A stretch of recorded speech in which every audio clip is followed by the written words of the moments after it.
living in a stealth recession. AI money props up the headlines, tariffs spook buyers, and the only way I win is buying insanely low, shaving 5% of ARV a lot of the times, and holding what cash flows. Now let me show you the proof and the playbook. If you handed me capital today, I would not chase shiny flips or the hottest zip code. I would buy very, very low. I would automatically haircut my after repair value by 5%, and I would either flip only the cleanest, fastest projects or steadily add durable cash flow rentals. I think Main Street is already in a quiet recession, and I'll back that up with the data and the sources I'm using every single week.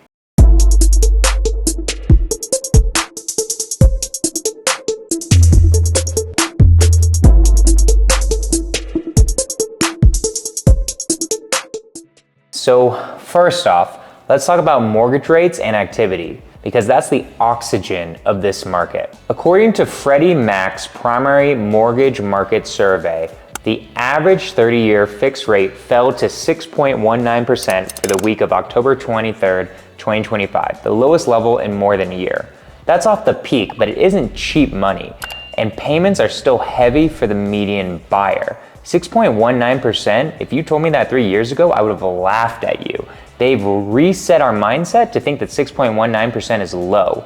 That is still incredibly high. On the sales side, the National Association of Realtors reported that existing home sales in September rose 1.5% month over month to a 4.06 million annual rate, and inventory reached 1.55 million units, up 14% from a year earlier. And this is nationwide, so certain places in the country are doing really badly, and certain places are doing about the same.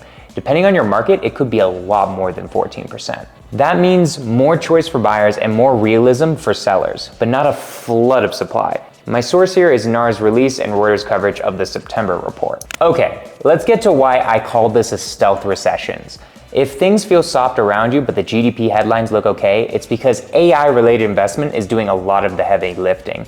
Harvard economist Jason Furman pointed out that investment in information processing, equipment, and software made up just 4% of GDP in the first half of 2025, but accounted for 92% of the GDP growth. Without that, growth ran at roughly 0.1%. It barely grew at all. AI is what's fueling the economy right now. It's why the stock market is still high, and that's why everything in the economy feels bad. Households don't feel like they're booming, and the savings data back that up. The Bureau of Economic Analysis shows that the personal saving rate sitting in the mid 4% range lately, 4.6% in August, which is thin compared to historic norms. And this is according to the New York Fed's Household Debt and Credit Report, showing that total debt of consumers is at 18.39 trillion in the second quarter, and delinquency rates are edging up with 4.4% of balances in some stage of delinquencies. Those are my go-to references when I talk about consumer cushions thinning.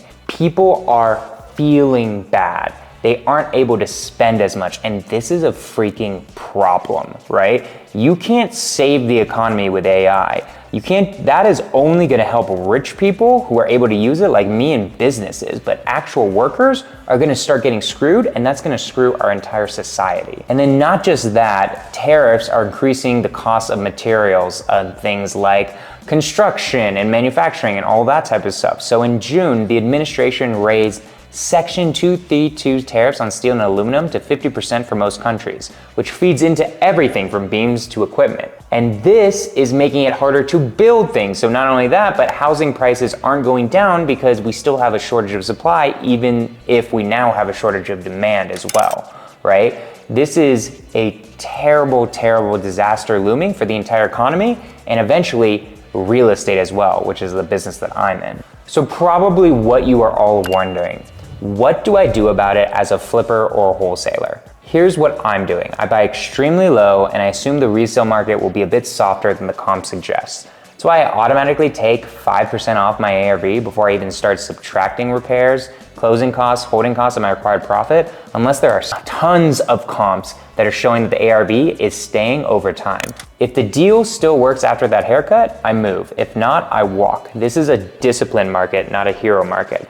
I also keep projects short and simple. I prioritize paint and patch, light kitchen, bath, refreshes that I can list in 45 to 60 days. The longer and more complex the rehab, the more exposed I am to materials and labor volatility, and the more calendar risk I take on. When I price to sell, not to fish for a neighborhood record. I'd rather be the best value on day one than a stale listing with price cuts a month later. I underwrite days on market conservatively, and I comp with tight micro locations, same school line, same side of the arterial, and same buyer pool. If the average DOM is 30, I assume 45 to 60 for mine to actually sell. I want my profit to survive a longer hold and a slightly tougher negotiation. On funding, I underwrite at today's cost of capital, and I need double-digit net profits after all costs at a haircut ARV. If hard money terms compress that too much, I renegotiate or I assign. When I wholesale, my buyer still needs room to win after applying their own haircut and padding their timeline.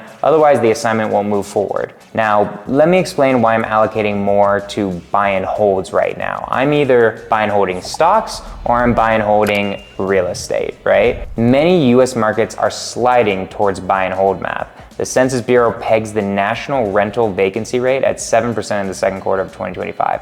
Higher than last year, but nowhere near a glut, and single-family rent growth has cooled to the 1% to 2% range year over year in the last readings, depending on the month. I track these reports for vacancies in order to find out where I'm gonna buy, but I am able to get real estate really cheap right now. So I'm definitely buying and holding a lot more than I was back in COVID times, right? So yeah. The only thing keeping real estate afloat right now is that mortgage rates have gone down a little bit. The Fed did cut interest rates last month, and that is a bit of a tailwind, but it's nothing like the cheap money era that we had 3 years ago. So affordability isn't gonna snap back overnight. Demand should improve gradually as people feel safer in their jobs, not just because one report prints better. We actually need a better economy in order for real estate to function again and for everybody's job security and industries to feel safe. So here's my playbook right now, right? Just reiterating it again. For flips and wholesales, my maximum allowable offer is my best supported ARV, usually reduced by 5% as a safety margin, minus repairs, minus every line of cost to buy and sell, minus the profit I require to take the risk. The number I arrive at isn't a real acquisition price, I pass. I only take projects I can launch in a week and finish in 6. Anything longer becomes a wholesale or an assignment unless the discount pays me for that extra time and I'm getting things at like 30 to 40% of ARV. I list to sell, and if the market tells me I missed, I adjust quickly instead of waiting. For rentals, I buy cash flow first and appreciation second. If it doesn't cash flow conservatively with a DSCR above 1.25 after real estate expenses, I don't buy it. I hold real reserves. I assume insurance and taxes will rise more than I want. I build a deep vendor bench so one contractor's calendar doesn't bottleneck my turn, and I scale at a pace my systems can support because survivability matters more than a flashy door count. This is key. Way too many people are buying things that they can't afford and then they're gonna go bankrupt. The bottom line is simple. I believe we're quietly in a recession on Main Street, even though AI-driven investment makes the national numbers look fine. Families still feel squeezed, affordability is tight, and tariffs are a headwind for both cost and confidence. That's exactly why I'm buying deep, flipping only fast, low-risk projects with a built-in 5% ARV haircut, and steadily accumulating boring, durable cash flow rentals. Caution isn't fear. In this market, caution is an edge. If this helped you, like the video, drop a comment with your city and your buy box, and subscribe for more straight talk real estate strategies. I read the comments, I respond when I can, and I'll keep showing you exactly how I'm navigating this market in real time. I will see y'all on the flip side.